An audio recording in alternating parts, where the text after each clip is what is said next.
on the way in the buses about the footballing battalion, and we're now at Leyton Orient's Memorial, and it's for 3 soldiers who are Private George Scott, Private William Jonas, Company Sergeant Major Richard McFadden. And there's the football team, a picture of the football team. There are 3 football memorials on the Western Front, Linfield being the new addition to that. We have Clapton Orient, which is now Leyton Orient. We then have Hearts, and we have Belfast Linfield. So what we're going to do, I was explaining to the group that when the boys were in the trenches, they needed to be kept occupied, and one of the biggest ever things that they've done was football kept them, because the competition, even at the end looking about, there's people with different football tops, and you're passionate about your team, aren't you? These boys were passionate about their battalion football team, and can you imagine you're having a football match against the 17th Battalion of the Middlesex Regiment, the footballing battalion? That would be scary. Some of the greats, you know what I mean? We were talking on the way there as well that William Jonas was the David Beckham of the day. When he was in the trenches, he received 50 letters a day from female supporters. He actually had a write in the programme to say, I'm not being ungrateful, but please stop sending me so many letters. And what Turin saying, these were the great of their time, moved down to serve our king, our country, but most importantly, the freedom that we have today. This is what it's about. Piper, the men.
Silence for all the officials of Clapton Orient, the players and supporters. But it's important for us to remember the fallen, Private William Jonas, Private George Scott, Company Sergeant Major Richard McFadden. 1 minute silence, please.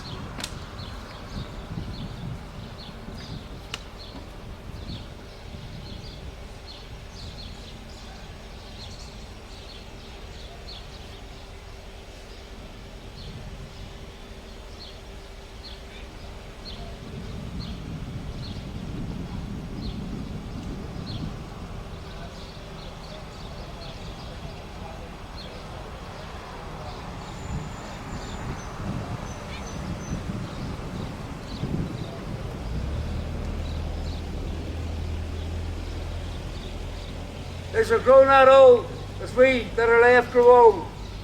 Age shall not weary them, nor the years condemn. At the going down of the sun, and in the morning, we will remember them. We will remember them. Thanks very much, folks. Our next stop is the other football memorial, which is Hearts. Put a memorial on the Western Front. They put it where else? Can anybody tell me? Over in England, where all the memorials are? The National Memorial Arboretum. Yeah, yeah. So they're the only football team that has a memorial, both the Arboretum and on the Somme battlefields. And they're very, very proud of the history that they have. And the memorial itself is a beautiful memorial. And as I say, a friendship has been struck up with Johnny himself, Linfield and Leyton Orient. A recruiting meeting was organised by the Football Association and the War Office at Fulham Town Hall, almost 5 months into the war, with a view to raising, which would especially comprise of footballers, clubs, officials and supporters. So what they were doing was they were trying to raise soldiers into a battalion that weren't just players, they were also supporters and officials. The 17th Battalion of the Middlesex Regiment, 1st Football it was called, which was become more commonly as the Footballers Battalion. Initially, only the foyer and the small hall was made available for the meeting, and that was held on Tuesday the 15th of December 1914. However, so many people attended that the doors in the main hall were opened to let the large crowd in. Some of the dignitaries that was there was Johnson Hicks, MP, Chairman, the Mayor of Fulham, Mr. Norris. You had the President of Fulham FC, Hez Fisher, and you actually had the President of the Football Association, the Right Honourable Lord Kinnard, as well as Colonel Grantham, Captain Whiffen, Captain Wales Holland from Clapton Orient FC, Mercer Skeggs from Millwall, and Millwall Secretary Wall. The hall was packed to the hilt and the atmosphere was electric. The chairman opened the proceedings with an accent speech, which was then followed by passionate, patriotic declarations, along with the words of encouragement from others and several who sat with him on stage. And it was all met by applause, and due to the excitement and at the appropriate time, laughter. There was of course moments of intense seriousness when the reason for convening the meeting in the first place was underlined, and the potential consequences would be volunteering to join up and to serve in the army at the time of war. Following the completion of the speeches, it then became the time for those who wished to join up to come forward onto the stage, including the first group that signed up into the 17th Middlesex, the 1st Football Battalion, was Fred Spider Parker, the wing half and captain of Clapton Orient Football Club, Frank Brookley of Bradford City, Archie Needham of Brighton and Hove Albion. Spider was soon followed by 9 of his Orient teammates, including keeper Jimmy Hugo and the ace striker, who at the time was outstanding, Richard McFadden. Crawdon Common also responded well, and they were a football team at the time, with 6 players and Brighton with a further 3. However, despite the huge number in attendance, only 35 signed on the dotted line. Imagine the captain of the football team being the first man to volunteer and to go onto the stage.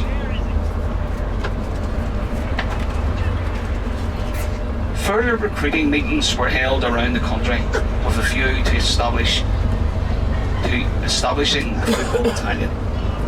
In the meantime, Clapton Orient's chairman, Captain Henry Wales Holland, wasted little time in encouraging the staff to join the initial 10.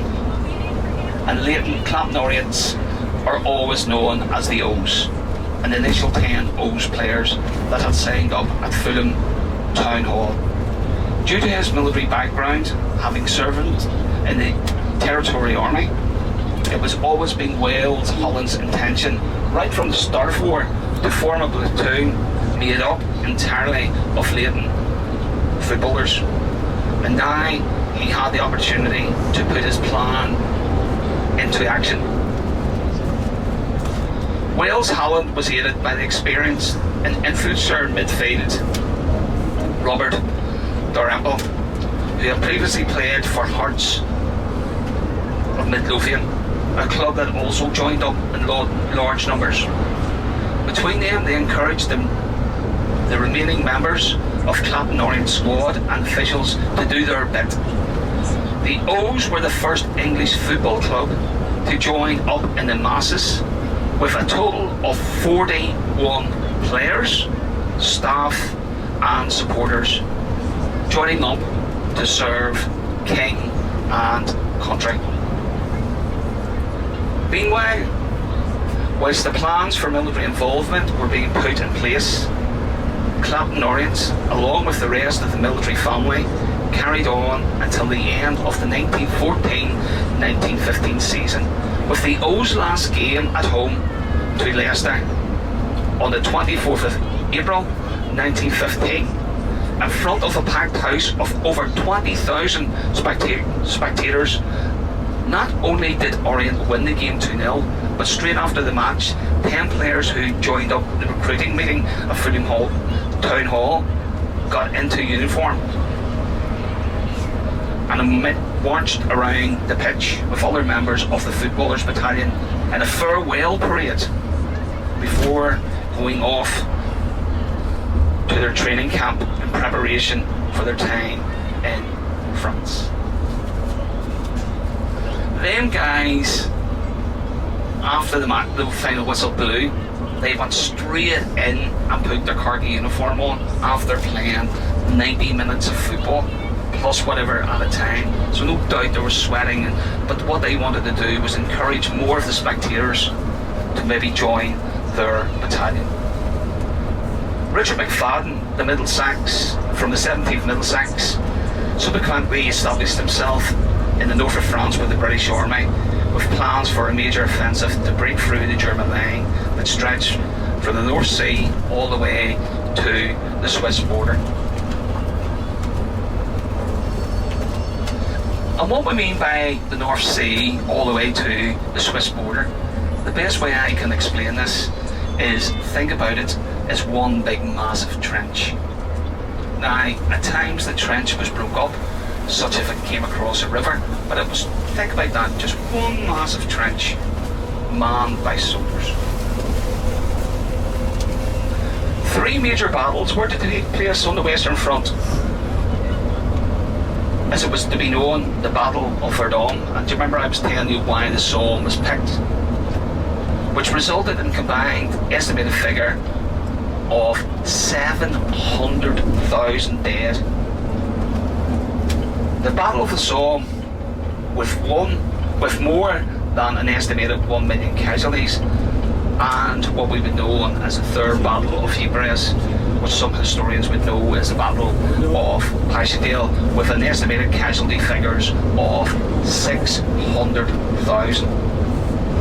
The footballers' battalion were to be heavily involved in the Battle of the Somme, which, as we know, commenced at 07:30 hours on the 1st of July 1916. And the footballers' battalion was going to be like the rest of the battalions in that attack. They were going to suffer casualties.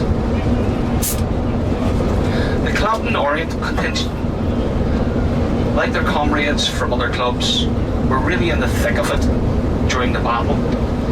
Although they were not involved in the opening weeks or so, they saw heavy action in the fighting around Deville Wood, which we would know as Devil's Wood. The O's were to lose 3 of its players during the Battle of the Somme. Private William Jonas. Yes. A fine central forward who was killed in Devil Wood. Private George Scott,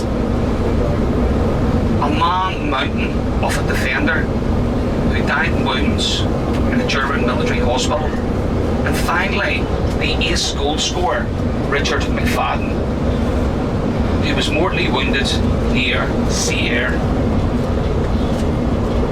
McFadden was a hero both in civilian life as well as his military service. Before the war, it was known that he saved a man from a burning building, and then whilst on training ran along the River Lee near to the Orient's ground in East London, and he saved a young boy who was drowning by jumping in and rescuing him. His life-saving exploits continued in northern France, and he would go into no man's land to rescue wounded comrades. McFadden was awarded the military medal for his bravery, and subsequently in the line for a commission as a war officer before he lost his life. I want us to hear this wee bit. And this was done by the historian and ex-player Peter Kitchen. William Jonas was the David Beckham of the time. What I mean by that, he was a good looking fella. He was a skillful central forward who linked up well with his best friend Richard McFadden. Jonas received a large number of letters from females.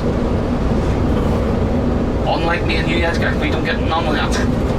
So you can just imagine he was a real good looking guy, skillful player, and he got a lot of ladies' attention. And as Peter says, he really was the David Beckham of that time. Jonas received a large number of letters from female supporters at the O's, up to 50 a week. Can you imagine? There's a poor wee soldier getting no letters, and there's Mr. Jonas getting 50. And things got so bad, he had to put a letter in the Clapton Orient programme to say, whilst he was flattered by the female attention shown towards him, could the letters please stop, as he was a happily married man. Do you think the wife put him up to that?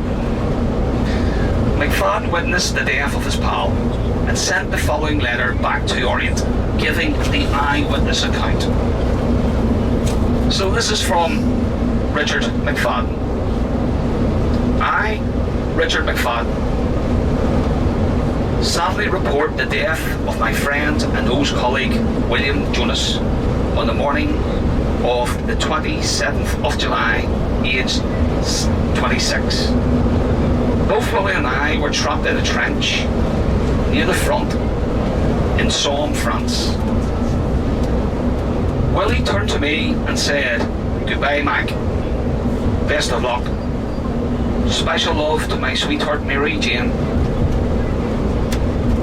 And best regards to the lads of Leyton Orient." Before I could reply to him, he was up and over. No sooner had he jumped out of the trench, my best friend of nearly 26 years was killed before my eyes. Words cannot express my feeling at this time. Yours, Company Sergeant Major Richard McFadden. Some would say that the Orient were fortunate to lose only 3 of its number out of 41 that joined up. Indeed, there were other clubs that did lose more players. However, many of the Orient players that saw action sustained serious wounds, including the O's keeper, Jimmy Hookwell, who was wounded 3 times, including an injury to his eye. And yet, after the war, he was able to resume his professional career. Clapton Orient's service and sacrifice during World War I is just one example of how Britain responded at a time of great need.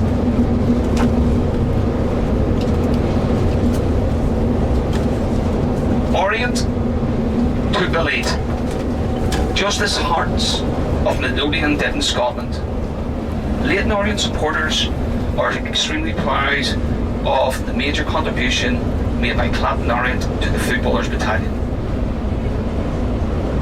At the time of writing this, Peter said, 4 trips to the Somme have now been undertaken, with over 1,000 people travelling over to pay their respects on the battlefield of the Great War. In June 2014, the family descendants of William Jonas, Richard McFadden and George Scott travelled with the group to meet up with their ancestors' graves and memorials, and it was the first time that all 3 families had been together since the Harrows of 1960. On a previous trip in 2011, the unveiling took place of the O's Memorial in the village of Flers in northern France, which we're going to now.